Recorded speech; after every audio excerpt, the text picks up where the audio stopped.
Now, if there's one guy that I will put on the field against any opponent, it's HASSAN Haskins. He's been mighty impressive for 2 years, 6+ yards per carry, 6 touchdowns. Obviously, he's the headliner at running back. Be interesting to see if Donovan Edwards works his way in. Then you got the use of Blake Corum.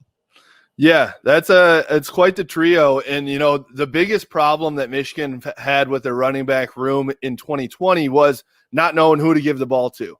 There was a lot of Zach Charbonnet had a 70-yard run for a touchdown in game one, and then saw, I think, 9 total touches for the rest of the year. So, Josh Gaddis really struggled with making sure that everybody could get some touches, and then I ultimately finding his probably 1-2 punch. So it'll be interesting to see what happens there. I do believe HASSAN Haskins is going to get that, number 1 spot, but is it going to be Blake Corum? Is it going to be Donovan Edwards? Is it going to be a combo of the both to combine for that second punch? But I think that's where Josh Gaddis has gotten in trouble. Now, Blake Corum put out a picture the other day of himself on his Twitter. He is jacked. That dude is big, and he's little, but he's a bowling ball. And so it'll be interesting to see how he, puts in. He's got a lot of speed and quickness, and now if he can add some power to that, that makes things a lot differently. And back to HASSAN Haskins, we talked about this before. He was a 3-star linebacker coming in. So I do laugh a little bit about the people that put all their marbles into recruiting and not into player development. You never know what can happen with these guys coming in. And now he's going to be, really a huge piece to Michigan. And I actually see him breaking out, possibly making a jump to the NFL after the season.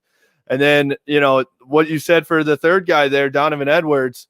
I mean, we watched him in high school, and man, that kid can move. He does have the power along with the speed. And so I think he'll work his way into the lineup a little bit, but I would bet that he sits more than Blake and HASSAN, and then he'll be kind of that third down running back sometimes and come in certain situations. But they want to make sure that they do have a good 1-2 punch and have a good rhythm there, so that these guys can start seeing the field and can get some vision there. Corum only caught 5 passes last year, but I get the feeling that, and from reading various spots, that he's the type of guy that they could move around the formation and create some things for him in space. Yeah, absolutely. Josh Gaddis has really he's started to be creative with that slot position, and he's got a lot of small slot receivers that we'll talk about here in a second that are faster than heck. But I think when you put Blake Corum in that slot position, and all of a sudden you got a linebacker on Blake Corum out in the open space, that's a matchup nightmare for some defenses out there. And I'd love to see Josh Gaddis take advantage of that.